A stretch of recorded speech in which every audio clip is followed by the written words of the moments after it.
조선 후기 경상도의 한 고을. 고을 사람들은 김진사를 도학의 표본이라 불렀다. 글로는 군자의 도를 논하고 입으로는 충효를 읊조리는 선비. 그러나 그의 집 담장 안에는 아무도 모르는 또 하나의 밤이 있었다. 그의 집안에는 젊은 여종 하나가 있었다. 이름은 순금.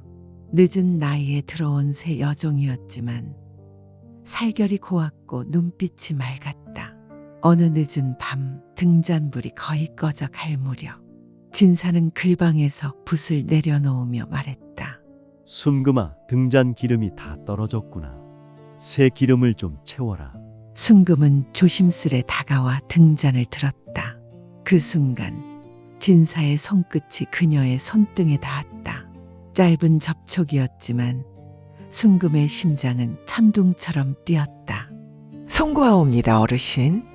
허허, 괜찮다. 그대 손이 참 곱구나. 부엌일을 하는 손이라기엔. 그날 이후 진사는 틈만 나면 그녀를 불렀다. 책을 가져오라. 차를 올리라. 글씨를 정리하라. 부인은 그런 남편을 믿었고 순금은 그 믿음이 가장 두려웠다. 그러던 어느 비 오는 날 밤 진사는 빗소리에 묻혀 그녀의 처소로 들어왔다. 순금은 놀라 고개를 숙였다. 어르신, 이러시면 아니 되옵니다. 그대의 눈빛이 나를 불러내었다.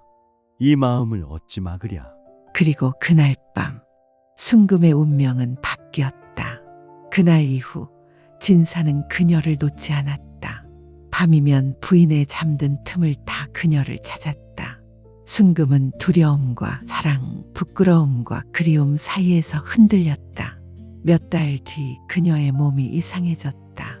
입맛이 변하고 피곤이 쌓였다. 그리고 어느 날 그녀는 깨달았다. 내 안에 그분의 아이가. 그날 밤 순금은 등잔불을 껐다. 그 불빛 아래에서 죄의 그림자가 더욱 짙게 드리워졌다. 진사는 그녀의 소식을 듣고 얼굴이 창백해졌다. 이 일이 세상에 알려지면 나뿐 아니라 그대도 죽는다. 그럼 어쩌란 말입니까? 제 안의 아이를 버리란 말씀이십니까? 잠시 떠나라. 이 고을을 벗어나라. 내가 사람을 시켜 은밀히 도와주겠다. 그러나 약속된 돈도 약속된 사람도 오지 않았다. 순금은 홀로 산을 넘고 들을 지나며 몸을 숨겼다. 겨울이 오기 전 그녀는 깊은 산 속에서 아이를 낳았다. 아이의 울음이 새벽 안개를 찢었다.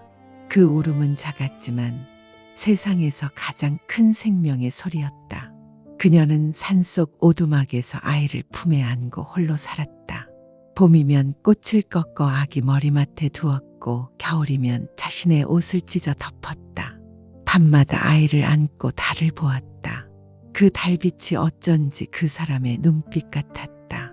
순금은 그 빛을 미워하면서도 놓지 못했다. 이 아이는 죄의 씨앗이 아니야. 사랑의 증거야. 어머니가 지켜줄게. 아이는 점점 자랐다. 그 이름은 달보름.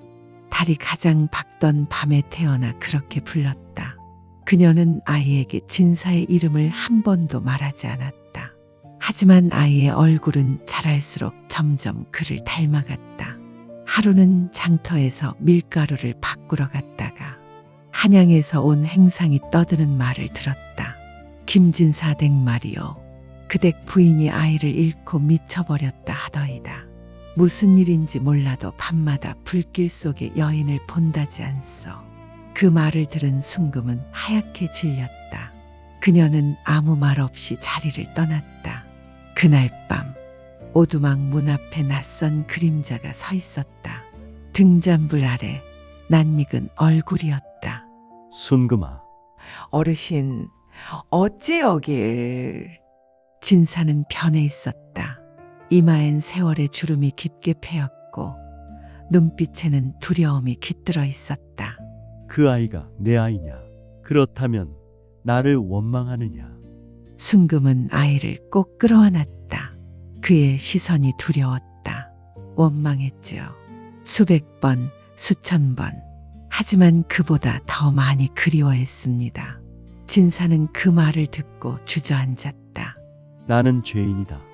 내 탐욕이 너를 이렇게 만들었구나. 그가 손을 뻗자 순금은 고개를 돌렸다.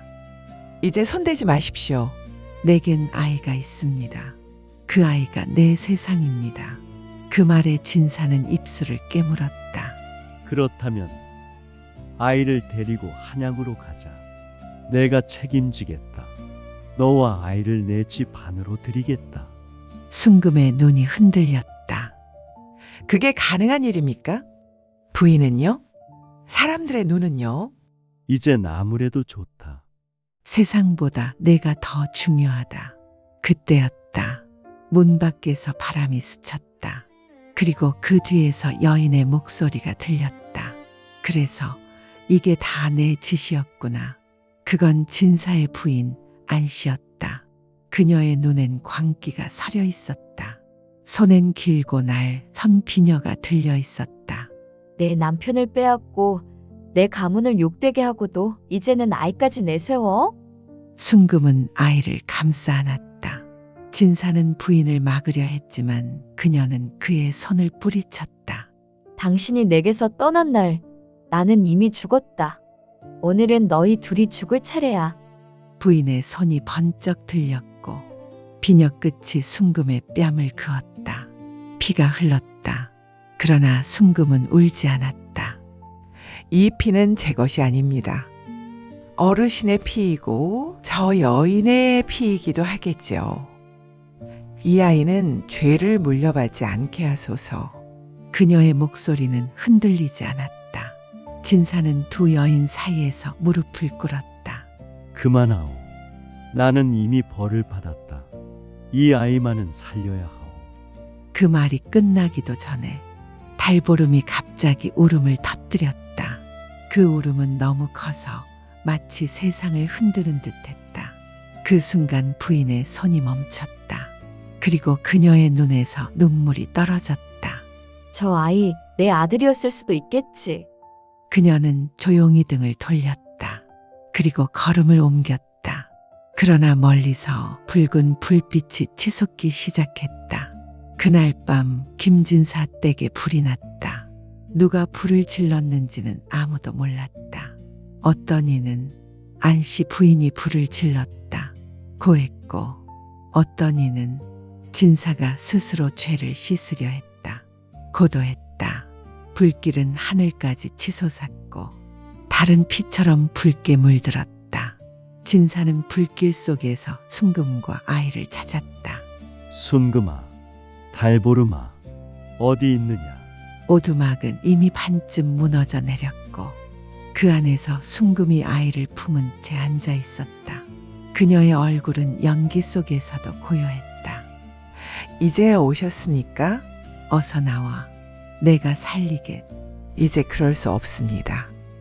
불길은 당신의 죄고 제 운명입니다. 그대가 무슨 죄를 지었단 말이오? 사랑했습니다. 그것이 죄라면 저는 그 죄를 품고 죽겠습니다. 진사는 울부짖었다. 내가 너를 잃으면 나도 죽는다. 그럼 함께 하시겠습니까? 그렇다. 어디든. 순금은 미소를 지었다. 그리고 품에 안은 아이를 그의 품으로 밀어냈다. 이 아이만은 살려주세요. 그녀는 몸을 돌려 불길 속으로 걸어 들어갔다. 진사가 그녀를 붙잡으려 했지만 이미 손끝은 닿지 않았다. 불길이 순금을 감쌌다. 그 순간 달보름이 그의 품에서 울음을 터뜨렸다. 그 울음소리가 마치 하늘을 찢었다. 불길이 잦아들 무렵 남은 것은 검은 재와 금빛 비녀 하나뿐이었다. 진사는 모든 걸 잃은 채 미친 사람처럼 산을 떠돌았다. 밤마다 그는 달을 향해 중얼거렸다. 순금아, 달 아래에서라도 나를 용서해다오. 몇 해 뒤 그는 고을 외곽 절벽 아래서 싸늘한 시신으로 발견됐다. 그 손에는 순금의 비녀가 쥐어져 있었다. 몇 년 뒤 그 고을의 달빛 아래 한 사내아이가 혼자 걷고 있었다. 그의 목에는 오래된 금비녀 하나가 걸려 있었다. 사람들은 그 아이를 두고 이렇게 불렀다. 달 그림자의 아이. 그 아이는 누구의 자식도 아니었고 누구의 죄도 아니었다. 그는 세상에 남겨진 사랑의 마지막 흔적이었다. 달빛이 비쳤다. 그 빛 속에서 순금의 목소리가 들려왔다. 사랑은 죄가 아니었다. 다만 인간이 죄를 만들었을 뿐. 그리고 달은 천천히 그 빛을 거두었다. 그로부터 15년 뒤 한양 장터에 소문이 돌았다. 젊은 서생 하나가 글재주로 이름을 얻었다. 그의 이름은 김보름. 누군가는 그가 김진사의 피를 이었다고 했고 누군가는 그가 달빛의 자식이라 불렀다. 밤이면 그는 홀로 달을 바라보며 글을 썼다. 그의 글은 언제나 한 문장으로 끝났다. 사랑은 죄가 아니었다. 달빛이 비쳤다. 그 빛 아래 세 사람의 그림자가 겹쳐 있었다. 죽은 여인, 죄인, 그리고 그들의 아이. 오늘 이야기는 여기까지입니다. 여러분의 구독과 좋아요는 제 마음의 등불이 됩니다. 이야기 어록을 들으시면서 마음에 와닿는 글귀가 있다면 댓글로 응원 부탁드립니다. 그럼 오늘도 편히 주무시고 다음에 찾아뵙겠습니다.